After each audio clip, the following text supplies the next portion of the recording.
E o caso Nardoni, ele abriu a mente do brasileiro para a real necessidade de valorização da perícia. Então, é um caso de um trabalho belíssimo e que marcou a história da perícia aqui nesse Brasil, desde 2008, que inclusive meu concurso é de 2008. Quando eu estudei para o meu concurso, o caso Nardoni, televisionado, trazia aulas para mim de conteúdos da minha prova. Então, na prática, eu estudava teoria. Porque fica um jogo de perícia também, né?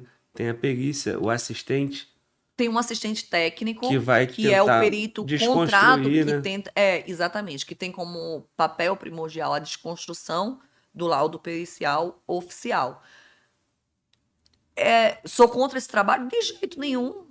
De jeito nenhum é necessário. Nós, enquanto peritos oficiais, não somos donos da razão e estamos passíveis a erros. Uhum. Então, se você tem, de repente, um trabalho de um assistente técnico que vem contestar um laudo pericial, ele pode apontar alguma falha que realmente aconteceu ali.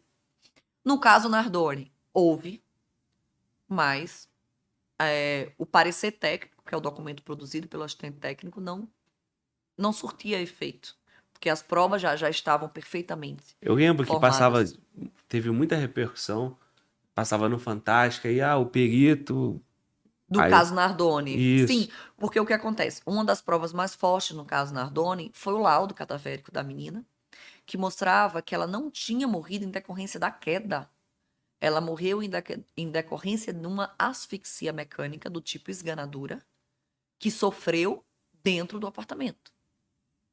Então, isso era muito forte contra o casal. Muito forte.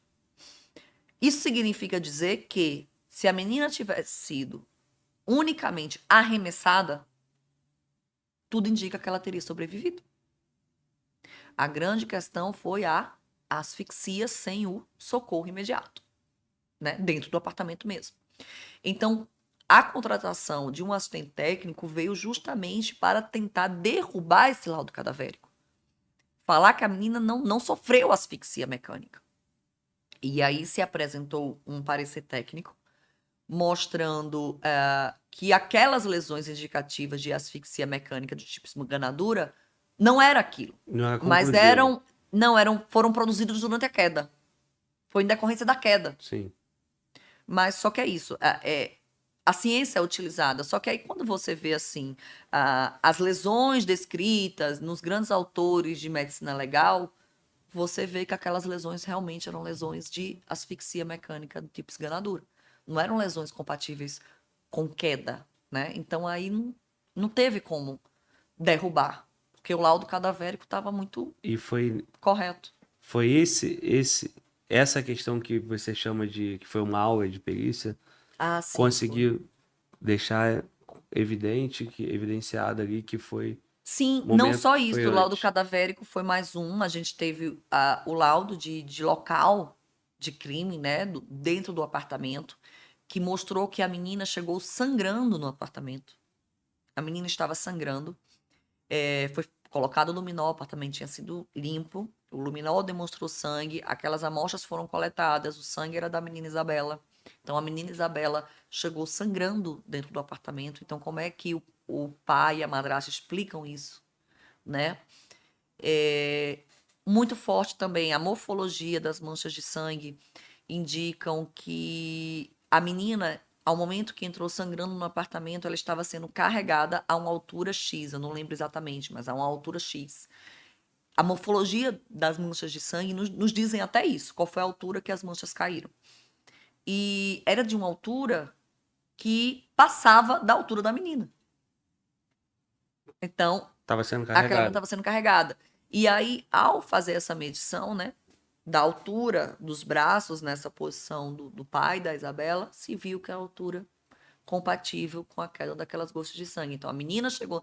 Aí veja como toda a dinâmica é mostrada, é revelada, né?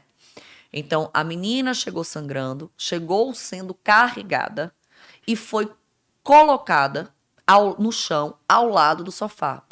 Como se sabe disso? Manchas de sangue também. Manchas de sangue do tipo empossadas que foram encontradas ao lado do sofá.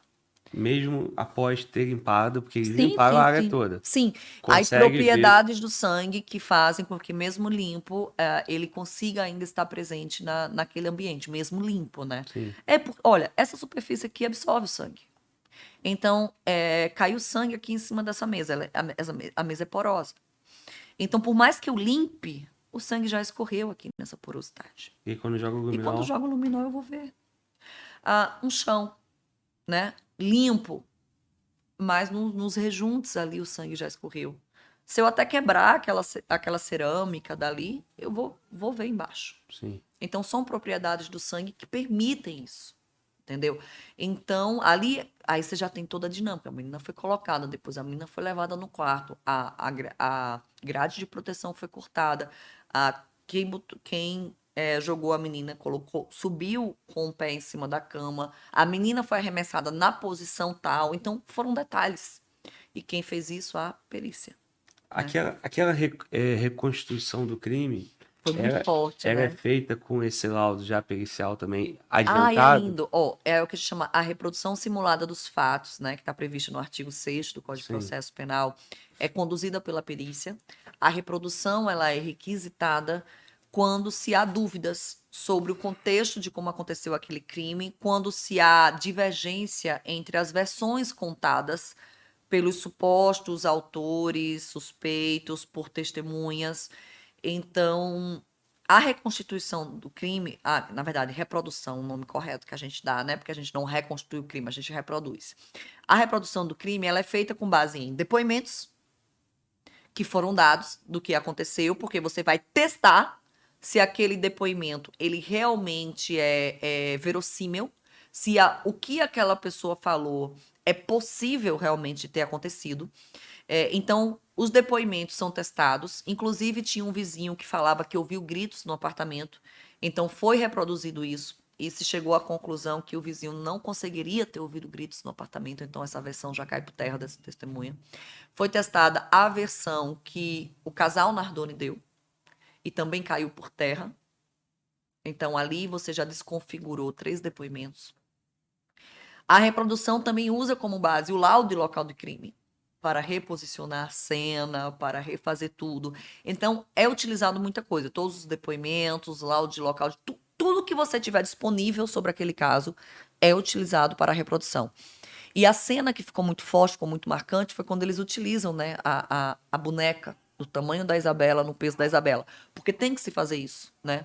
Tudo que a gente usa numa reprodução tem que ser o máximo fiel, né? aproximado com a realidade, porque você está testando hipóteses. Então, se você não está fazendo com o mais real possível, aquilo não vai valer de nada. Então, se o crime aconteceu de noite, a reprodução simulada vai ser feita de noite. Se estava chovendo ao momento do crime, a reprodução simulada vai ser feita durante um momento de chuva. Se foi feita de dia, se foi feita... Então, tudo é produzido. As roupas que as pessoas usam durante o evento são utilizadas também. Mas não dá para usar as roupas que estavam no dia. A cor que a pessoa usava. Então, assim vai.